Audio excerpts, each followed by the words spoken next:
ಎಲ್ಲರಿಗೂ ನಮಸ್ಕಾರ. ನಾನು ಡಾಕ್ಟರ್ ಜಿತೇಶ್, ನಿಸರ್ಗ ಹಾಸ್ಪಿಟಲ್ ಸಿರ್ಸಿ. ಸೊ ನಮ್ಮಲ್ಲಿ ಬರುವಂಥ ತುಂಬ ಜನ ಹೇಳುವಂಥ ಒಂದು ಕಂಪ್ಲೇಂಟ್, ಸರ್ ನನಗೆ ಒಂಚೂರು ಫ್ರೆಶ್ನೆಸ್ ಇಲ್ಲ, ಸ್ವಲ್ಪ ಕೆಲಸ ಮಾಡಿದರೆ ಸಾಕು ತುಂಬ ಸುಸ್ತಾಗುತ್ತೆ, ಬೆಳಗ್ಗೆ ಏಳುವಾಗ ಕೂಡ ಬಾಯಿ ಒಂಥರ ಕಹಿ ಕಹಿ ಆಗುತ್ತೆ, ಬಾಯಲ್ಲಿ ಕೆಟ್ಟ ವಾಸನೆ ಬರುತ್ತೆ, ಬೆವರು ತುಂಬ ಸ್ಮೆಲ್ ಬರುತ್ತೆ, ಆ್ಯಂಡ್ ಒಂಥರ ಯಾವಾಗಲೂ ಸುಸ್ತು, ಮಸಲ್ ಪೇಯ್ನ್ ಬರ್ತಾ ಇರ್ತದೆ. ಸೊ ಈ ಥರ ಭಾಳಷ್ಟು ಕಂಪ್ಲೇಂಟ್ಸ್ಗಳು ನಾವು ರೆಗ್ಯುಲರ್ಲಿ ಕೇಳ್ತೀವಿ. ಸೊ ಇದಕ್ಕೆ ಮುಖ್ಯ ಕಾರಣ ಏನು ಅಂತ ಕೇಳಿದರೆ, ನಾವು ಮಾಡುವಂಥ ತಪ್ಪುಗಳು, ಅಂದರೆ ನಮ್ಮ ದಿನಚರಿ ಏನಿದೆ ಅದರಲ್ಲಿ ನಾವು ಮಾಡುವಂಥ ಮೇನ್ ಮಿಸ್ಟೇಕ್ಸ್. ಸೊ ನಮಗೆಲ್ಲ ಗೊತ್ತಿದೆ, ನಮ್ಮ ಆಹಾರವೇ ಔಷಧಿಯಾಗಿರಬೇಕು. ನಮ್ಮ ಆರೋಗ್ಯ ಚೆನ್ನಾಗಾಗಲಿಕ್ಕೆ ಬರೀ ಔಷಧಿಗಳೇ ಈಗ ಆಹಾರ ಆಗಿಬಿಟ್ಟಿದೆ. ಸೊ ಆ ಕನ್ಸೆಪ್ಟನ್ನು ನಾವು ಚೇಂಜ್ ಮಾಡಬೇಕು. ಸೊ ನಾನು ಈ ವಿಡಿಯೋದಲ್ಲಿ ನಿಮ್ಮ ಹೆಲ್ತ್ ಚೆನ್ನಾಗಿರಲಿಕ್ಕೆ ಒಂದು ಹೆಲ್ತಿ ಲೈಫ್ ಸ್ಟೈಲ್ನ ನಿಮ್ಗೆ ಹೇಳ್ತೇನೆ. ಇದು ನೀವು ಸ್ಟ್ರಿಕ್ಟ್ಲಿ ಫಾಲೋ ಮಾಡಿದರೆ ನಿಮಗೆ ಈ ಶಾರ್ಟ್ ಟೈಮಲ್ಲಿ ಏನೋ ಸ್ವಲ್ಪ ಕೆಲಸ ಮಾಡಿದ ಕೂಡಲೇ ಸುಸ್ತಾಗೋದಾಗಲಿ, ಯಾವುದೇ ಏನೂ ಕೆಲಸ ಮಾಡಲಿಕ್ಕೆ ಇಂಟ್ರೆಸ್ಟ್ ಇಲ್ಲ. ತುಂಬ ಜನ ಹೇಳ್ತಾರೆ ಈ ಕಂಪ್ಲೇಂಟ್, ನನಗೆ ಒಂಚೂರು ಇಂಟ್ರೆಸ್ಟ್ ಇಲ್ಲ, ನಿದ್ರೆ ಚೆನ್ನಾಗಿ ಬರಲ್ಲ. ಸೊ ಈ ಥರ ಕಂಪ್ಲೇಂಟ್ಸ್ಗಳನ್ನು ದೂರ ಮಾಡಲಿಕ್ಕೆ ನಾನು ಈ ವಿಡಿಯೋದಲ್ಲಿ ಹೇಳುವಂಥ 5 ಟಿಪ್ಸನ್ನು ನೀವು ಸ್ಟ್ರಿಕ್ಟ್ಲಿ ಫಾಲೋ ಮಾಡಿ. ಸೊ ಇದರಲ್ಲಿ ಫಸ್ಟ್ ಏನು ಅಂದರೆ, ನಿಮಗೆ ಗೊತ್ತಿದೆ ಆಹಾರವೇ ಔಷಧಿಯಾಗಿರಬೇಕು. ಅಂದರೆ ನಾವು ತಗೊಳ್ಳುವಂಥ ಆಹಾರ ಸರಿಯಾಗಿದ್ದರೆ ನಮಗೆ ಬರುವಂಥ ಭಾಳಷ್ಟು ಪ್ರಾಬ್ಲಮ್ಸು ಕಡಿಮೆ ಆಗುತ್ತೆ. ನಾವೇ ಹೇಳ್ತೀವಿ ಎಲ್ಲ ಕಾಯಿಲೆಗಳಿಗೂ ಮುಖ್ಯ ಕಾರಣ ಎಲ್ಲಿ ಇದೆ ಅಂತ ಕೇಳಿದರೆ ಮಧ್ಯಪ್ರದೇಶಲ್ಲಿದೆ ಅಂತ ಹೇಳ್ತೀವಿ. ಮಧ್ಯಪ್ರದೇಶ ಅಂದರೆ ಏನು? ನಮ್ಮ ಹೊಟ್ಟೆ. ಸೊ ನಮ್ಮ ಆಹಾರದಲ್ಲಿ ಏನೇನು ನಾವು ಮಿಸ್ಟೇಕ್ಸ್ ಮಾಡ್ತೀವಿ ಅದರಿಂದನೇ ಭಾಳಷ್ಟು ಕಾಯಿಲೆಗಳು, ಈಗ ಕಾರ್ಡಿಯಾಕ್ ಪ್ರಾಬ್ಲಮ್ಸ್ ಇರ್ಬೋದು, ಅಥವಾ ಹೊಟ್ಟೆ ಸಮಸ್ಯೆ, ಆ್ಯಸಿಡಿಟಿ, ತುಂಬ ಜನರಲ್ಲಿ, ಹೈಯೆಸ್ಟ್ ಜನರಲ್ಲಿ ನಾವು ವಿಡಿಯೋ ಮಾಡಿದಾಗ ತುಂಬ ಕಾಲ್ಸ್ ಇತ್ತು ನಮಗೆ, ಬಿಕಾಸ್ ಆ್ಯಸಿಡಿಟಿ ಅಷ್ಟೊಂದು ಹೆಚ್ಚಾಗ್ತಾ ಇದೆ. ಡಯಾಬಿಟಿಸ್ ಮೆಲೈಟಿಸ್, ಸಕ್ಕರೆ ಕಾಯಿಲೆ, ವರ್ಲ್ಡಲ್ಲಿ ಡಯಾಬಿಟಿಸ್ದು ಕ್ಯಾಪಿಟಲ್ ಯಾವುದು ಅಂತ ಕೇಳಿದರೆ ಭಾರತ. ಸೊ ಇದಕ್ಕೆಲ್ಲ ಮೇನ್ ರೀಸನ್ ಏನು? ಈಗ ಸಿಂಪಲ್ ಆಗಿರುವಂಥ ಒಂದು ಮಂಡಿ ನೋವು ಅಥವಾ ಸೊಂಟ ನೋವು, ಅದಕ್ಕೂ ಮುಖ್ಯ ಕಾರಣ ಏನು? ನಮ್ಮ ನ್ಯೂಟ್ರಿಷನಲ್ ಡೆಫಿಷಿಯನ್ಸೀಸ್. ಅಂದರೆ ನಾವು ರೆಗ್ಯುಲರ್ ಆಗಿ ಕರೆಕ್ಟಾಗಿರೋ ಕ್ಯಾಲ್ಶಿಯಂ, ವೈಟಮಿನ್ಸ್ ಇದೆಲ್ಲ ತಗೊಳ್ಳೋದಿಲ್ಲ, ನರಗಳಿಗೆ ಬೇಕಾಗಿರೋ ವಿಟಮಿನ್ B12 ನಮ್ಮ ಆಹಾರದಲ್ಲಿ ಇಲ್ಲ, ಬೊಜ್ಜು ಹೆಚ್ಚಾಗೋದ್ರಿಂದ ಸ್ಪೈನ್ ಮೇಲೆ ಅಥವಾ ಮೊಣಕಾಲ ಮೇಲೆ ಹೆಚ್ಚಿಗೆ ಒತ್ತಡ ಬೀಳ್ತಾ ಇದೆ. ಸೊ ಈ ಥರ ಸಮಸ್ಯೆಗಳು ತುಂಬ ಇದೆ. ಸೊ ಅದಕ್ಕೆ ನಾನು ಹೇಳೋದು, main root cause of all diseases ಏನಿದೆ ಅದು ನಮ್ಮ ಹೊಟ್ಟೆಯಲ್ಲಿದೆ. ಸೊ ನಮ್ಮ ಆಹಾರ ಚೆನ್ನಾಗಿರಬೇಕು. ಸೊ ಫಸ್ಟ್ ಟಿಪ್ ಏನು ಅಂತ ಕೇಳಿದ್ರೆ, ದಿವಸಕ್ಕೆ 2 ಅಥವಾ 3 ಹೊತ್ತು ಮಾತ್ರ ಆಹಾರ ಸೇವಿಸುವಂಥದ್ದು. ಸೊ ಈ ಟಿಪ್ಗಳನ್ನು ಟಿಪ್ಸ್ ಏನು ನಾನು ಹೇಳ್ತಾ ಇದ್ದೇನೆ, ಇದನ್ನು ನಾವು ಪಂಚತಂತ್ರ ಅಂತ ಹೇಳ್ತೀವಿ ನ್ಯಾಚುರೋಪತಿಯಲ್ಲಿ. ಸೊ ಅದರಲ್ಲಿ ಫಸ್ಟ್, ದಿವಸಕ್ಕೆ 2 ರಿಂದ 3 ಹೊತ್ತು ಮಾತ್ರ ಆಹಾರ ಸೇವಿಸುವಂಥದ್ದು. ಸೊ ನಾವು ಹೇಳ್ತೀವಿ, ನಾವು ಪೇಷಂಟಿಗೆ ಹೇಳ್ತೀವಿ ಡೈಲಿ 2 ಹೊತ್ತು ಅಷ್ಟೇ ಊಟ ಮಾಡಿ ಅಂತ ಹೇಳಿದ ಕೂಡಲೇ, ಸರ್ ನಾವು 2 ಹೊತ್ತು ಅಷ್ಟೇ ಊಟ ಮಾಡ್ತೀವಿ, ಬೆಳಗ್ಗೆ ತಿನ್ನೋದು ತಿಂಡಿ, so that is not considered. So ನಾವು ಹೇಳ್ತೀವಿ, ಏಕಭುಕ್ತಂ ಮಹಾಯೋಗಿ, ದ್ವಿಭುಕ್ತಂ ಮಹಾಭೋಗಿ, ತ್ರಿಭುಕ್ತಂ ಮಹಾರೋಗಿ, 4 ಸಲ ತಿನ್ನೋವನಿಗೆ ಹೊತ್ಕೊಂಡು ಹೋಗಿ ಅಂತ ಹೇಳ್ತೀವಿ. ಬಟ್ ನಾವೀಗ ನೋಡಿದರೆ ಈ 4 ಕ್ಯಾಟಗರಿಯಲ್ಲೂ ನಾವು ಬರಲ್ಲ. ಯಾಕೆ? ನಾವು ಬೆಳಗ್ಗೆ ಎದ್ದಾಗ ಒಂದು ಟೀ ಕುಡಿತೀವಿ, ಟೀಯಲ್ಲಿ 1.5 ಚಮಚ ಸಕ್ಕರೆ ಹಾಕಿರ್ತೀವಿ, ಆ್ಯಂಡ್ ಅದರೊಟ್ಟಿಗೆ ಕೆಲವರಿಗೆ ಬಿಸ್ಕೆಟ್ ತಿನ್ನುವಂಥ ಚಟಾಕೂಟ ಇದೆ. ಸೊ 1 ಮೀಲ್ ಆಯಿತು ಅಲ್ಲಿಗೆ. 2ನೇದು ಬ್ರೇಕ್ಫಾಸ್ಟ್ ತಿಂತೀವಿ, ಅದು ಹೈ ಕಾರ್ಬೋಹೈಡ್ರೇಟ್ ಡಯಟ್ ಇರುತ್ತೆ, 2ನೇದಾಯಿತು. ಮಧ್ಯಾಹ್ನ ಒಂದು 11 o'clockಗೆ ಆಫೀಸ್ ವರ್ಕರ್ಸ್ ಆದರೆ ಅವರಿಗೆ ಒಂದು ಟೀ ಕಾಫಿ ಏನಾದರೂ ಬರುತ್ತೆ, ಅದರೊಟ್ಟಿಗೆ ಏನಾದರೂ ಒಂದು ಸ್ನ್ಯಾಕ್ಸ್ ಇರುತ್ತೆ, 3 ಆಯಿತು. ಮಧ್ಯಾಹ್ನ ಒಳ್ಳೆ ಊಟ ಮಾಡ್ತೀವಿ, 4 ಆಯಿತು. 4 ಗಂಟೆಗೆ ಆಫೀಸಲ್ಲಿ ಟೀ ಬ್ರೇಕ್ ಏನಾದರೂ ಇರುತ್ತೆ, ಅವಾಗ ಏನಾದರೂ ತಗೊಳ್ತೀವಿ, 5 ಆಯಿತು. ಮನೆಗೆ ಬಂದ ಮೇಲೆ ಒಂದು ಟೀ ಆರ್ ಕಾಫಿ ಏನಾದರೂ ತಗೊಳ್ತೀವಿ, ಅದರೊಟ್ಟಿಗೆ ಏನಾದರೂ ಒಂದು ಸ್ನ್ಯಾಕ್ಸ್ ಮಾಡಿರ್ತಾರೆ ಮನೆಯಲ್ಲಿ, ಅದು ಕೂಡ ತಗೊಳ್ತೀವಿ. ಆ್ಯಂಡ್ ರಾತ್ರಿ ಎಗೈನ್ ಒಂದು ಊಟ. ಸೊ ಟೋಟಲ್ ನಾವೀಗ ಕೌಂಟ್ ಮಾಡಿದರೆ almost 7 times we are taking food. And average ಒಂದು ಮನುಷ್ಯನಿಗೆ ನಮಗೆ ದಿವಸಕ್ಕೆ ಬೇಕಾಗಿರೋದು 2,000 ಕಿಲೋ ಕ್ಯಾಲರಿ, ಅಂದರೆ 2,000 ಕಿಲೋ ಕ್ಯಾಲರಿ ಬೇಕು. ಬಟ್ ನಮ್ಮ ಫುಡ್ ಕನ್ಸಂಪ್ಷನ್ ಏನಿದೆ ಅದು ಇದಕ್ಕಿಂತ ಭಾಳ ಹೆಚ್ಚಾಗುತ್ತೆ. ಸೊ ಹಾಗಾಗಿ ಏನಾಗುತ್ತೆ, ಎಲ್ಲರೂ ಹೇಳುವಂಥ ಒಂದು ಕಂಪ್ಲೇಂಟ್, ನಾನು ರೆಗ್ಯುಲರ್ಲಿ ಎಕ್ಸಸೈಸ್ ಮಾಡ್ತೇನೆ ಸರ್, ಆದರೂ ನಮ್ಮ ವೆಯ್ಟ್ ಕಡಿಮೆ ಆಗೋದೇ ಇಲ್ಲ. ನೀವು 1 ತಾಸು ಕರೆಕ್ಟಾಗಿ ವ್ಯಾಯಾಮ ಮಾಡಿದರೆ ನೀವು ಕಡಿಮೆ ಮಾಡುವಂಥ, ಅಂದರೆ ಬರ್ನ್ ಮಾಡುವಂಥ ಕ್ಯಾಲರಿ ಏನಿದೆ ಅದು ಹಾರ್ಡ್ಲಿ 300 ರಿಂದ 400 ಕ್ಯಾಲರಿ. ಸೊ ಬಟ್ ನಮ್ಮ ಒಂದು ಆಹಾರದಲ್ಲಿ ಈಗ ಒಂದು ಇಡೀ ದಿವಸದ ಫುಡ್ ಮೆನು ನಾವೀಗ ನಾನು ಹೇಳಿದ ಪ್ರಕಾರ ಒಂದು 7 ಸಲ ತಿನ್ನೋನಾದರೆ ಅವನು ಮಿನಿಮಮ್ 3,000 ಕ್ಯಾಲರಿ ತೊಗೊಂಡಿರ್ತಾರೆ. ಸೊ ಬಟ್ ಅವರಿಗೆ ರಿಕ್ವೈರ್ಮೆಂಟ್ ಇರೋದು 1,800 to 2,000 ಕ್ಯಾಲರಿ. ಚೆನ್ನಾಗಿ ಕೆಲಸ ಮಾಡುವ ಒಬ್ಬರಿಗೆ, ನಾವೆಲ್ಲ ವೈಟ್ ಕಾಲರ್ ಜಾಬ್ ಮಾಡೋರು, ಕೂತ್ಕೊಂಡು ಕೆಲಸ ಮಾಡೋರು. ಸೊ ನಮಗೆ ಕ್ಯಾಲರಿ ಬರ್ನಿಂಗ್ ಕೂಡ ಹೇಗೆ ಅಂದರೆ ಬ್ರೈನಲ್ಲಿ ಬರ್ನ್ ಆಗುವ ಕ್ಯಾಲರಿ ಅಷ್ಟೇ, ಫಿಸಿಕಲಿ ಆ್ಯಕ್ಟಿವಿಟೀಸ್ ತುಂಬ ಕಡಿಮೆ ಇದೆ. ಸೊ ಅದಕ್ಕೆ ಪ್ರಪೋರ್ಷನೇಟ್ ಆಗಿ ನಾವೇನು ಮಾಡಬೇಕು, ನಮ್ಮ ಆಹಾರವನ್ನು ಕಡಿಮೆ ಮಾಡಬೇಕು. ಸೊ ನಾವು ತಗೊಳ್ಳುವಂಥ ಆಹಾರದಲ್ಲಿ ಎಲ್ಲ ಪೌಷ್ಟಿಕಾಂಶಗಳು ಕರೆಕ್ಟಾಗಿರೋ ಪ್ರಪೋರ್ಷನಲ್ಲಿ ಇರಬೇಕು. ಬಟ್ ನಾವೇನು ಮಾಡ್ತೀವಿ, ರೆಗ್ಯುಲರ್ಲಿ ಒಂದೇ ಥರ ಫುಡ್ಡು. ತುಂಬ ಜನ ಹೇಳ್ತಾರೆ, ಸರ್ ನಾವು ಹೊರಗಡೆ ಎಲ್ಲೂ ಊಟ ಮಾಡಲ್ಲ, ಎಲ್ಲ ಮನೆಯಲ್ಲೇ ಫುಡ್ ತಗೊಳ್ತೀವಿ ಅಂತ ಹೇಳಿ. ಬಟ್ ಮನೆಯಲ್ಲಿ ಮಾಡುವಂಥ ಫುಡ್ಡು ಕರೆಕ್ಟಾಗಿಲ್ಲ ಅಂದರೆ ನಮ್ಮ ಆರೋಗ್ಯ ಹಾಳಾಗುತ್ತೆ ಅಲ್ವಾ? ಸೊ ಈಗ ನಾವು ನೋಡಿದರೆ ನಮ್ಮ ಯೂಶ್ವಲಿ ಇಂಡಿಯನ್ಸ್ ಹೇಗೆ ಮಾಡ್ತಾರೆ ಅಂದರೆ, ಹೋಲ್ ರಿಕ್ವೈರ್ಮೆಂಟ್ ಏನಿದೆ ಒಂದು ದಿವಸದ 2,000 ಕ್ಯಾಲರಿ ಏನಿದೆ ಅದರಲ್ಲಿ 1,600 ಕ್ಯಾಲರಿ ತನಕನೂ ಕಾರ್ಬ್ಸಿಂದಾನೇ ನಮಗೆ ಸಿಗುತ್ತೆ. ಕಾರ್ಬ್ಗಳಂದರೆ ಧಾನ್ಯಗಳಿಂದ ಮೇನ್ಲಿ, ಅದು ಅಕ್ಕಿ ಇರ್ಬೋದು, ಗೋಧಿ ಇರ್ಬೋದು, ರಾಗಿ ಇರ್ಬೋದು, ಜೋಳ ಇರ್ಬೋದು, ಅಥವಾ ಬಾಕಿ ಇರೋ ಐಟಮ್ ಸಕ್ಕರೆ ಇರ್ಬೋದು. ಸೊ ಈ ಥರ ಕಾರ್ಬೋಹೈಡ್ರೇಟಿಂದಾನೇ ನಮಗೆ ಹೆಚ್ಚಿಗೆ ಕ್ಯಾಲರಿ ಸಿಗ್ತಾ ಇದೆ. ಬಾಕಿ ಬರೀ ಒಂದು 300 ಕ್ಯಾಲರಿ ಏನು ಫ್ಯಾಟಿಂದ ಸಿಗ್ತಾ ಇದೆ. ಯಾಕಂದರೆ ನಮ್ಮ ಮನಸ್ಸಲ್ಲಿರುವ ತಪ್ಪು ಕಲ್ಪನೆ ಏನು, fat is very bad. Actually ನಮ್ಮ ದೇಹ ಮಾಡಿರೋದೇ ಫ್ಯಾಟಿಂದ, ನಮ್ಮ ಬಾಡಿ ಬ್ರೈನ್ ಮಾಡಿರೋದೇ ಫ್ಯಾಟಿಂದ. ಬಟ್ ನಾವು ಫ್ಯಾಟ್ ಕನ್ಸಂಪ್ಷನ್ ಏನಿದೆ ಅದು ತುಂಬ ಕಡಿಮೆ ಮಾಡಿದ್ವಿ. ಹಾರ್ಡ್ಲಿ 300 ಕ್ಯಾಲರಿ ಅಷ್ಟೇ ನಮಗೆ ಫ್ಯಾಟಿಂದ ಸಿಗುತ್ತೆ. ಇನ್ನು ಬರೀ ಒಂದು 100 ಕ್ಯಾಲರಿ ಅಷ್ಟೇ ನಮಗೆ ಪ್ರೋಟೀನಿಂದ ಸಿಗುತ್ತೆ. ಸೊ ಇದೊಂದು ಒಳ್ಳೆ ಡಯಟ್ ಪ್ಯಾಟರ್ನ್ ಅಲ್ಲ. ಸೊ ಅದರಿಂದಾನೇ ಭಾಳಷ್ಟು ಕಾಯಿಲೆಗಳು ಬರ್ತಾಯಿದೆ. ನೀವು ನೋಡಿ ಕೆಲವರದ್ದು ವೆಯ್ಟ್ ನೋಡಿದರೆ ಲೈಕ್ ವೆಯ್ಟ್ ಹೆಫ್ಟಿ ಆಗಿರಲ್ಲ, ಬಟ್ ಮಸಲ್ ಬಲ್ಕ್ ತುಂಬ ಕಡಿಮೆ ಇರುತ್ತೆ. ಯಾಕೆ, ಅವರು ಪ್ರೋಟೀನ್ ಸರಿಯಾಗಿ ತಗೊಂಡಿರಲ್ಲ. ಆ್ಯಂಡ್ ಕೆಲವ್ರದ್ದು ಲೈಕ್ ಎಷ್ಟೇ ಸಪೂರಕ್ಕಿರಲಿ ಅವರಿಗೆ ಒಂದು ದೊಡ್ಡ ಹೊಟ್ಟೆ ಇರುತ್ತೆ. ಅದಕ್ಕೆ ಮುಖ್ಯ ಕಾರಣ ಏನು, ಲೈಕ್ ಅವ್ರಿಗೆ ಹೈ ಕಾರ್ಬೋಹೈಡ್ರೇಟ್ ಡಯಟ್ ತಗೊಳ್ತಾರೆ. ಸಪೂರಕ್ಕಿರೋರಿಗೆ ಕೂಡ ಸ್ಕ್ಯಾನ್ ಮಾಡಿ ನೋಡಿದರೆ ಫ್ಯಾಟಿ ಲಿವರ್ ಅಂತ ಹೇಳ್ತಾರೆ. ಅದಕ್ಕೂ ಮುಖ್ಯ ಕಾರಣ ಈ ಕಾರ್ಬೋಹೈಡ್ರೇಟ್ ಹೆಚ್ಚಿಗೆ ತಗೊಳ್ಳೋದು. ಯಾಕೆಂದರೆ ನಮ್ಮ ರಕ್ತದಲ್ಲಿ 4 ಗ್ರಾಮ್ ಗ್ಲೂಕೋಸ್ಗಿಂತ ಹೆಚ್ಚಿಗೆ ಇರಬಾರ್ದು. ಸೊ ನಾವು ತಗೊಳ್ಳೋಂಥ ಆಹಾರದಲ್ಲಿ ಹೆಚ್ಚಿಗೆ ಇರುವಂಥ ಗ್ಲೂಕೋಸ್, ಈಗ ಅನ್ನ ಇರಲಿ, ದೋಸೆ ಇರಲಿ, ಲೈಕ್ ತುಂಬ ಜನ ಹೇಳ್ತಾರೆ ಸರ್ ನಾನು ಡಯಟಿಂಗ್ ಮಾಡ್ತಾ ಇದ್ದೇನೆ, ಅನ್ನ ಬಿಟ್ಟಿದ್ದೇನೆ, ಚಪಾತಿ ತಿಂತಾ ಇದ್ದೇನೆ. So that doesn't make any difference. So ಅದು ತಗೊಳ್ಳೋದ್ರಿಂದ ಕೂಡ ಏನಾಗುತ್ತೆ, ನಮ್ಮ ಬಾಡಿಯಲ್ಲಿ ಕಾರ್ಬೋಹೈಡ್ರೇಟ್ ತುಂಬ ಸಪ್ಲೈ ಆಗುತ್ತೆ. ಕಾರ್ಬೋಹೈಡ್ರೇಟ್ ಬೇಗ ಡೈಜೆಸ್ಟ್ ಆಗುತ್ತೆ. ಬೇಗ ಡೈಜೆಸ್ಟ್ ಆಗಿ ತುಂಬ ಎನರ್ಜಿ ರಿಲೀಸ್ ಆಗುತ್ತೆ. ಇಷ್ಟು ಗ್ಲೂಕೋಸ್ ನಮ್ಮ ರಕ್ತದಲ್ಲಿ ಬೇಡ. ಸೊ ಅವಾಗ ಏನು ಮಾಡುತ್ತೆ, ಬಾಡಿ ಏನು ಮಾಡುತ್ತೆ, ರಕ್ತದಲ್ಲಿ ಅಷ್ಟು ಗ್ಲೂಕೋಸ್ ಇದ್ರೆ ಏನಾಗುತ್ತೆ, ಬೇರೆ ತೊಂದರೆಗಳು ಬರುತ್ತೆ ಅಂತ ಹೇಳಿ ಗ್ಲೂಕೋಸನ್ನು ಬೇಗ ಟ್ರೈಗ್ಲಿಸರೈಡ್ ಆಗಿ ಸ್ಟಾಕ್ ಮಾಡಿಬಿಡುತ್ತೆ ಲಿವರ್ಲಿ. ಸೊ ಹಾಗಾಗಿ ನೋಡಿ, ಸಪೂರಕ್ಕಿರೋನಿಗೂ ಕೂಡ ಫ್ಯಾಟಿ ಲಿವರ್ ಇದೆ. ಈಗ ತುಂಬ ಜನ ಹೈಯೆಸ್ಟ್ ಯಾರೇ ಸ್ಕ್ಯಾನ್ ಮಾಡ್ಲಿಕ್ಕೆ ಹೋಗಲಿ, ಅಬ್ಡಮನ್ ಸ್ಕ್ಯಾನ್ ಮಾಡಿದರೆ ಡಾಕ್ಟರ್ ಹೇಳುವಂಥ ಒಂದು ಕಾಮನ್ ಕಂಪ್ಲೇಂಟ್ ಏನು ಅಂತ ಕೇಳಿದರೆ ಫ್ಯಾಟಿ ಲಿವರ್. ಇದಕ್ಕೆ ಮುಖ್ಯ ಕಾರಣ ಏನು ಅಂತ ಕೇಳಿದರೆ ನಾವು ಹೈ ಆಗಿ ಕಾರ್ಬೋಹೈಡ್ರೇಟ್ಗಳನ್ನು ತಗೊಳ್ಳೋದು. ಸೊ ಅದನ್ನು ನಾವು ಕಂಟ್ರೋಲ್ ಮಾಡಬೇಕು. ಪ್ರತಿ ದಿವಸ ನೀವೇನು ಆಹಾರ ತಗೊಳ್ತಿರೋ ಅದರಲ್ಲಿ 1000 ಕ್ಯಾಲರಿ ಮಾತ್ರ ಏನು ಮಾಡಬೇಕು, ನಮ್ಮ ಕಾರ್ಬೋಹೈಡ್ರೇಟಿಂದ, ಧಾನ್ಯಗಳಿಂದ ಸಿಗಬೇಕು. ಒಂದು ಲೈಕ್ 1 ಗ್ರಾಮ್ ಕಾರ್ಬೋಹೈಡ್ರೇಟ್ ಡೈಜೆಸ್ಟ್ ಆದರೆ ಅದು 4 ಕ್ಯಾಲರಿ ಎನರ್ಜಿಯನ್ನು ರಿಲೀಸ್ ಮಾಡುತ್ತೆ. ಸೊ ನಾವೇನು ಮಾಡಬೇಕು, ಒಂದು ದಿವಸಕ್ಕೆ ಮ್ಯಾಕ್ಸಿಮಮ್ 250 ಗ್ರಾಮ್ ಧಾನ್ಯಗಳು ಮಾತ್ರ ತಗೋಬೇಕು. ಆವಾಗ ಏನಾಗುತ್ತೆ, 1000 ಕ್ಯಾಲರಿ ನಮಗೆ ಇದರಿಂದ ಸಿಗುತ್ತೆ. ನೆಕ್ಸ್ಟ್ ನಮಗೆ ಒಂದು 800 ಕ್ಯಾಲರಿ ಏನಿದೆ ಅದು ನಮಗೆ ಫ್ಯಾಟಿಂದ ಸಿಗಬೇಕು. ಯಾಕಂದರೆ fat is very good actually. So fat ಏನು ಮಾಡುತ್ತೆ, ನಾವು ತಗೊಂಡ್ರೂ ಕೂಡ ಏನಾಗುತ್ತೆ, ಬೇಗ ಡೈಜೆಸ್ಟ್ ಆಗಲ್ಲ. ಸೊ ಒಂದು ಮಾಲಿಕ್ಯೂಲ್ 1 ಗ್ರಾಮ್ ಫ್ಯಾಟ್ ಏನಿದೆಯಲ್ಲ ಅದರಲ್ಲಿ 9 ಕ್ಯಾಲರಿ ರಿಲೀಸ್ ಆಗುತ್ತೆ ಡೈಜೆಸ್ಟ್ ಆದರೆ. ಬಟ್ ಈ ಕ್ಯಾಲರಿ ಏನಿದೆ ನಿಧಾನಕ್ಕೆ ರಿಲೀಸ್ ಆಗುತ್ತೆ. ಫ್ಯಾಟ್ ಡೈಜೆಸ್ಟ್ ಆಗೋದು ತುಂಬ ಸ್ಲೋ. ನಾವು ಅದಕ್ಕೆ ಗ್ಯಾಸ್ಟ್ರಿಕ್ ಎಂಪ್ಟಿಂಗ್ ಟೈಮ್ ಅಂತ ಹೇಳ್ತೀವಿ.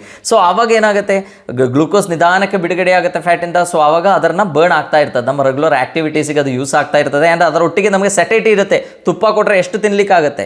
ಈಗ ನಮ್ಮ ಮನಸ್ಸಲ್ಲಿರೋ ತಪ್ಪು ಕಲ್ಪನೆ ಏನು, ಈ ಫ್ಯಾಟ್ ಇರುವಂಥ ಫುಡ್ ನಾವು ಹೆಚ್ಚಿಗೆ ತಗೊಂಡ್ರೆ ನಮಗೆ ಹಾರ್ಟ್ ಅಟ್ಯಾಕ್ ಬರುತ್ತೆ. ಹಾರ್ಟ್ ಅಟ್ಯಾಕ್ ಬರೋದು ಫ್ಯಾಟಿಂದ ಅಲ್ಲ. ಅದು ಫಸ್ಟ್ ನೀವು ತಿಳ್ಕೋಬೇಕು. ನಾವು ಹೆಚ್ಚಿಗೆ ತಗೊಳ್ಳುವ ಗ್ಲೂಕೋಸಿಂದಾನೆ, ಕಾರ್ಬಿಂದಾನೆ ನಮಗೆ ಮೇನ್ ಸಮಸ್ಯೆಗಳು ಕ್ರಿಯೇಟ್ ಆಗ್ತಾ ಇರೋದು. ಸೊ ಎಷ್ಟೋ ಜನ ಲೈಕ್ ಈಗ ಹಳ್ಳಿಗಳಲ್ಲಿ ತುಪ್ಪ ಯೂಸ್ ಮಾಡ್ತಾರೆ, ಎಣ್ಣೆ ಯೂಸ್ ಮಾಡ್ತಾರೆ, ಲೈಕ್ ಫ್ಯಾಟಿ ಫುಡ್ ತುಂಬ ತಿಂತಾರೆ. ಬಟ್ ಆದರೂ ಕೂಡ ಅವರಲ್ಲಿ HDL ಕಂಟೆಂಟ್ ಏನಿದೆ ಅದು ತುಂಬ ಹೈ ಇರೋದರಿಂದ ಅವರಿಗೆ ಹಾರ್ಟ್ ಅಟ್ಯಾಕ್ ತುಂಬ ಕಡಿಮೆ ಇದೆ. ಸೊ ನಾವು ನಮ್ಮ ಆಹಾರದ ಬಗ್ಗೆ ಕರೆಕ್ಟಾಗಿ ಕಲಿಬೇಕು. ಸೊ ಫ್ಯಾಟಿ ಫುಡ್ ಏನಿದೆ ಅರೌಂಡ್ 800 ಕ್ಯಾಲರಿ ಏನಿದೆ ದಿವಸದ್ದು ಅದು ನಮಗೆ ಫ್ಯಾಟಿಂದ ಸಿಗಬೇಕು. ರಿಮೈನಿಂಗ್ 200 ಕ್ಯಾಲರೀಸ್ ಏನಿದೆ ಅದು ನಮಗೆ ಪ್ರೋಟೀನಿಂದ ಸಿಗಬೇಕು. ಸೊ ಆ ಪ್ರೋಟೀನ್ ಸಿಗೋದು ಹೇಗೆ, ಲೈಕ್ ಪ್ರೋಟೀನ್ ಕನ್ಸಂಪ್ಷನ್ ತುಂಬ ಕಡಿಮೆ ಇದೆ. ಈಗ ಜನ ಏನು ತಿಳ್ಕೊಳ್ತಾರೆ, ಒಂದು ಸ್ವಲ್ಪ ಮೊಳಕೆ ಕಾಳು ತಿಂದರೆ ನಮಗೆ ಪ್ರೋಟೀನ್ ಸಫಿಷಿಯೆಂಟ್ ಆಗುತ್ತೆ ಅಂತ. ಬಟ್ ಹಾಗೆಲ್ಲ 1 kg ಬಾಡಿ ವೇಟಿಗೆ 1 ಗ್ರಾಮ್ ಪ್ರೋಟೀನ್ ಬೇಕು. ಸೊ ಆವರೇಜ್ ಒಂದು ಅಟ್ಲೀಸ್ಟ್ ಒಂದು 50 ಗ್ರಾಮ್ಸ್ ಪ್ರೋಟೀನ್ ಆದರೂ ನಮಗೆ ರೆಗ್ಯುಲರ್ಲಿ ನಾವು ಕನ್ಸ್ಯೂಮ್ ಮಾಡಬೇಕು. ಬಟ್ ನಮ್ಮ ಕನ್ಸಂಪ್ಷನ್ ಏನಿದೆ ಅದು 20 ಗ್ರಾಮ್ಗಿಂತ ಕಡಿಮೆ ಇದೆ. ಸೊ ಪ್ರೋಟೀನ್ ಸರಿಯಾಗಿ ಸಪ್ಲೈ ಆಗಿಲ್ಲ ಅಂದರೆ ಏನಾಗುತ್ತೆ, ನಮ್ಮ ಬಾಡಿ ಬೇಕಾಗಿರೋ ಅಮಿನೋ ಆಸಿಡ್ಸ್ ಸಿಗಲ್ಲ. ಸೊ ಅಮಿನೋ ಆಸಿಡ್ ಸಿಗಲಿಲ್ಲ ಅಂದರೆ ಮಸಿಲ್ಸ್ ಬಲ್ಕ್ ತುಂಬ ಕಡಿಮೆ ಆಗುತ್ತೆ. ಮಸಿಲ್ ಕಡಿಮೆ ಆದ ಕೂಡಲೇ ಏನಾಗುತ್ತೆ, ನಾವು ತಗೊಳ್ಳುವಂಥ ಧಾನ್ಯಗಳಲ್ಲಿ ಇರುವಂಥ ಗ್ಲೂಕೋಸ್ ಮೇನ್ಲಿ ಕನ್ಸ್ಯೂಮ್ ಮಾಡೋದು ಯಾರು, ನಮ್ಮ ಮಸಿಲ್ಸ್. ಸೊ ಮಸಿಲ್ಸ್ ಕಡಿಮೆ ಆದ ಕೂಡಲೇ, ಮಸಿಲ್ಸ್ ಕಡಿಮೆ ಇದೆ, ಸೊ ಗ್ಲೂಕೋಸ್ನ ಅಷ್ಟೊಂದು ನೆಸಿಟಿ ಇಲ್ಲ. ಸೊ ಎಲ್ಲ ಕನ್ವರ್ಟ್ ಆಗಿ ಫ್ಯಾಟ್ ಆಗಿ ಸ್ಟಾಕ್ ಆಗುತ್ತೆ. ಸೊ ಅದಕ್ಕೆ ಲೇಡೀಸ್ ಎಸ್ಪೆಷಲಿ ಹೇಳ್ತಾರೆ ನೋಡಿ, ನಾನು ಇಷ್ಟೇ ತಿಂತೇನೆ ಆದರೂ ಕೂಡ ನನ್ನ ವೆಯ್ಟ್ ಕಡಿಮೆ ಆಗ್ತಾ ಇಲ್ಲ. ಯಾಕೆಂದರೆ ಇಷ್ಟೇ ಆಹಾರ ತಗೊಂಡ್ರೂ ಕೂಡ ಅದರಲ್ಲಿ ಇರುವಂಥ ಕ್ಯಾಲರಿಯನ್ನು ಯೂಟಿಲೈಸ್ ಮಾಡುವಷ್ಟು ಸ್ಕೆಲಿಟಲ್ ಮಸಿಲ್ಸ್ ನಮಗಿಲ್ಲ. ಸೊ ನಿಮ್ಮ ಆಹಾರದಲ್ಲಿ ಏನು ಮಾಡಬೇಕು, ಅಟ್ಲೀಸ್ಟ್ ಒಂದು 200 ಕ್ಯಾಲರೀಸ್ ನಿಮ್ಮ ಪ್ರೋಟೀನಿಂದ ಬರುವಂಗೆ ಮಾಡಬೇಕು. ಸೊ 200 ಕ್ಯಾಲರೀಸ್ ಪ್ರೋಟೀನಿಂದ ಬರಬೇಕು ಅಂತ ಇದ್ದರೆ ಅಟ್ಲೀಸ್ಟ್ 50 ಗ್ರಾಮ್ಸ್ ಆಫ್ ಪ್ರೋಟೀನ್ ಆದರೂ ಡೈಲಿ ನಾವು ಕನ್ಸ್ಯೂಮ್ ಮಾಡಬೇಕು. ಆ್ಯಂಡ್ ಇದೆಲ್ಲ ನಾವು ಮ್ಯಾಕ್ರೋ ನ್ಯೂಟ್ರಿಯೆಂಟ್ಸ್ ಬಗ್ಗೆ ಹೇಳಾಯಿತು. ಇನ್ನು ಮೈಕ್ರೋ ನ್ಯೂಟ್ರಿಯೆಂಟ್ಸ್ ಹೇಳಬೇಕು ಅಂದರೆ ನಮ್ಮ ಆಹಾರದಲ್ಲಿ ಸರಿಯಾದ ರೀತಿಯಲ್ಲಿ ವೈಟಮಿನ್ಸ್ ಬೇಕು, ಮಿನರಲ್ಸ್ ಬೇಕು. ಸೊ ಈ ಥರ ನ್ಯೂಟ್ರಿಯೆಂಟ್ಸ್ ಕೊರತೆ ಇದ್ದಾಗ ಏನಾಗುತ್ತೆ, ನಮಗೆ ಡೆಫಿಷಿಯನ್ಸೀಸ್ ಆಗುತ್ತೆ, ಬೇರೆ ಬೇರೆ ಕಾಯಿಲೆಗಳು ಬರಲಿಕ್ಕೆ ಸ್ಟಾರ್ಟ್ ಆಗುತ್ತೆ. ಈಗ ಮೆಗ್ನೀಷಿಯಮ್, ಜಿಂಕ್, ಸೆಲಿನಿಯಮ್, ಐರನ್ಸ್, ಲೈಕ್ ಈ ಥರ ವಿಟಮಿನ್ ಬಿ ಕಾಂಪ್ಲೆಕ್ಸ್ ಇದೆಲ್ಲ ಇಲ್ಲ ಅಂದರೆ ಏನಾಗುತ್ತೆ, ನಮಗೆ ಸುಸ್ತು ತುಂಬ ಫೀಲ್ ಆಗುತ್ತೆ, ಭಾಳಷ್ಟು ಪ್ರಾಬ್ಲಮ್ಸ್ ಬರೋದು, ನರಗಳ ವೀಕ್ನೆಸ್ ಸ್ಟಾರ್ಟ್ ಆಗುತ್ತೆ, deficiencies like skin problem start ಆಗುತ್ತೆ. ಆ್ಯಂಡ್ ಹೇರ್ ಗ್ರೇಯಿಂಗ್, ಪ್ರಿಮೆಚರ್ ಆಗಿ ಹೇರ್ ಗ್ರೇಯಿಂಗ್ ಸ್ಟಾರ್ಟ್ ಆಗ್ಬೋದು. ಸೊ ನಾವು ಹೆಲ್ತಿಯಾಗಿ ಇರಬೇಕು ಅಂದರೆ ಮೈಕ್ರೋ ನ್ಯೂಟ್ರಿಯೆಂಟ್ಸು ಮತ್ತು ಮ್ಯಾಕ್ರೋ ನ್ಯೂಟ್ರಿಯೆಂಟ್ಸ್ ಇದೆರಡೂ ಬೇಕು. ಅದರೊಟ್ಟಿಗೆ ನಮ್ಮ ಆಹಾರದಲ್ಲಿ ತುಂಬ ನಾರಿನಂಶ ಬೇಕು. ಈ ರೀಸೆಂಟ್ ಡೇಸಲ್ಲಿ ನಾವು ನೋಡಿದರೆ ತುಂಬ ಕ್ಯಾನ್ಸರ್ಸ್ ಹೆಚ್ಚಾಗ್ತಾ ಇದೆ. ಸೊ ಈ ಕ್ಯಾನ್ಸರ್ ಹೆಚ್ಚಾಗಲಿಕ್ಕೆ ಇರೋ ಮುಖ್ಯ ಕಾರಣ ಏನು ಅಂತ ಕೇಳಿದ್ರೆ ನಮ್ಮ ಆಹಾರದಲ್ಲಿ ನಾರಿನಂಶ ತುಂಬ ಕಡಿಮೆ ಆಗಿದೆ. ಈಗ ನಾವು ರೆಗ್ಯುಲರ್ಲಿ ಈವನ್ ನಾವು ಯೂಸ್ ಮಾಡುವ ಅಕ್ಕಿ ನೋಡಿ, ಯಾವ ಅಕ್ಕಿ ಇಷ್ಟಪಡ್ತೀರಾ ನೀವೆಲ್ಲ ಯೂಸ್ ಮಾಡಲಿಕ್ಕೆ? ಅನ್ಪಾಲಿಶ್ಡ್ ಆಗಿ ರೆಡ್ ಆಗಿರುವ ಅಕ್ಕಿ ಯೂಸ್ ಮಾಡಲಿಕ್ಕೆ ಇಷ್ಟಪಡ್ತೀರಾ, ಅಲ್ಲ ತುಂಬ ಪಾಲಿಶ್ಡ್ ಆಗಿ ವೈಟ್ ರೈಸ್ ಯೂಸ್ ಮಾಡಲಿಕ್ಕೆ ಇಷ್ಟಪಡ್ತೀರಾ, ಸೋನಾ ಮಸೂರಿ ಯೂಸ್ ಮಾಡಲಿಕ್ಕೆ ಇಷ್ಟಪಡ್ತೀರಾ? ಎಲ್ಲರದ್ದು ಚಾಯ್ಸ್ ಸೋನಾ ಮಸೂರಿನೇ ಇರುತ್ತೆ. ಬಟ್ ಅದರದ್ದು ಮೇನ್ ನ್ಯೂಟ್ರಿಷನ್ ಇರುವಂಥ ನಾರಿನಂಶ ಇರುವಂಥ ಹೆಲ್ಯೂರೋನ್ ಲೇಯರ್ ಏನಿದೆ ಅದು ತೆಗೆದಿರ್ತಾರೆ. ತೌಡು ಅಂತ ಸಿಗುತ್ತೆ ನಮಗೆ ಮಿಲ್ಲಿಗೆ ತಗೊಂಡೋದ್ರೆ. ಸೊ ನಾವೇನು ಮಾಡ್ತೀವಿ, ಈ ಅನ್ನ ನಾವು ಕನ್ಸ್ಯೂಮ್ ಮಾಡ್ತೀವಿ, ತೌಡನ್ನು ನಮ್ಮ ಮನೆಯಲ್ಲಿರುವ ಹಸುವು ಕೊಡ್ತೀವಿ. ಸೊ ಹಾಗಾಗಿ ಹಸುವು ಹೆಲ್ತ್ ಏನಿದೆ ಅದು ಚೆನ್ನಾಗಿರುತ್ತೆ, ಅದಕ್ಕೆ ಮಲಬದ್ಧತೆ ಪ್ರಾಬ್ಲಮ್ ಇಲ್ಲ, ಯಾವುದೇ ಕಾಯಿಲೆಗಳಿಲ್ಲ, ಒಳ್ಳೆ ಇರ್ತದೆ. ಸೊ ಬಟ್ ನಾವು ಈ ವೇಸ್ಟನ್ನು ಬರೀ ಕಾರ್ಬೋಹೈಡ್ರೇಟನ್ನು ತಗೊಂಡು ದೊಡ್ಡ ಹೊಟ್ಟೆ ಬರುತ್ತೆ, ನಮಗೆ ಡಯಾಬಿಟಿಸ್ ಬೇಗ ಸ್ಟಾರ್ಟ್ ಆಗುತ್ತೆ, ಭಾಳಷ್ಟು ಕಾಯಿಲೆಗಳು, heart problems, coronary vessel blockages, so ಈ ಥರ 108 ಸಮಸ್ಯೆಗಳು ಸ್ಟಾರ್ಟ್ ಆಗುತ್ತೆ. ಸೊ ನಾವೇನು ಮಾಡಬೇಕು, ನಮ್ಮ ಆಹಾರದಲ್ಲಿ ತುಂಬ ನಾರಿನಂಶ ಇನ್ಕ್ಲೂಡ್ ಮಾಡಬೇಕು.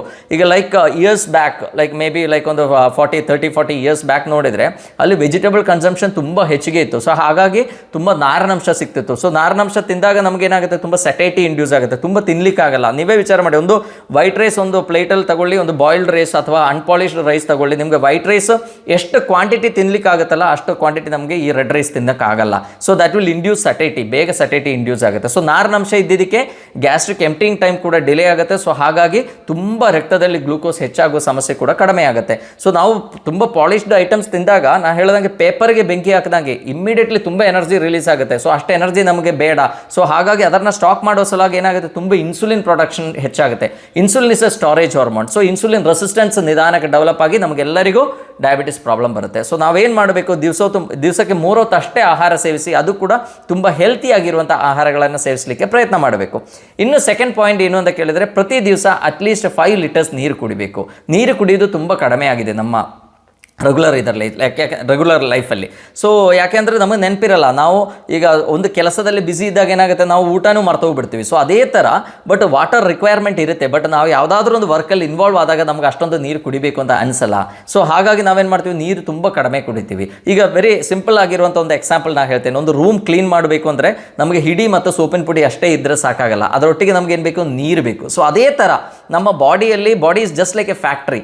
ಇಲ್ಲಿ ತುಂಬ ವೇಸ್ಟ್ ಪ್ರಾಡಕ್ಟ್ಸ್ ಪ್ರೊಡ್ಯೂಸ್ ಆಗ್ತಾ ಇರ್ತದೆ. ನಮ್ಮ ಮೆಟಬಾಲಿಸಮ್ ಏನಿದೆ ಅದರಲ್ಲಿ ತುಂಬ ವೇಸ್ಟ್ ಪ್ರಾಡಕ್ಟ್ಸ್ ಪ್ರೊಡ್ಯೂಸ್ ಆಗ್ತಾ ಇರ್ತದೆ. ಸೊ ಈ ವೇಸ್ಟನ್ನು ಹೊರಗೆ ಹಾಕಬೇಕು ಅಂತ ಹೇಳಿ ನಮ್ಮ ಬಾಡಿಯಲ್ಲಿ ವಿಸರ್ಜನೆ ಅಂಗಗಳಿದ್ದೀವಿ. ಅದು ಕಿಡ್ನೀಸ್ ಇರ್ಬೋದು, ಸ್ಕಿನ್ ಇರ್ಬೋದು, ಲಂಗ್ಸ್ ಇರ್ಬೋದು, ಬವಲ್ಸ್ ಇರ್ಬೋದು.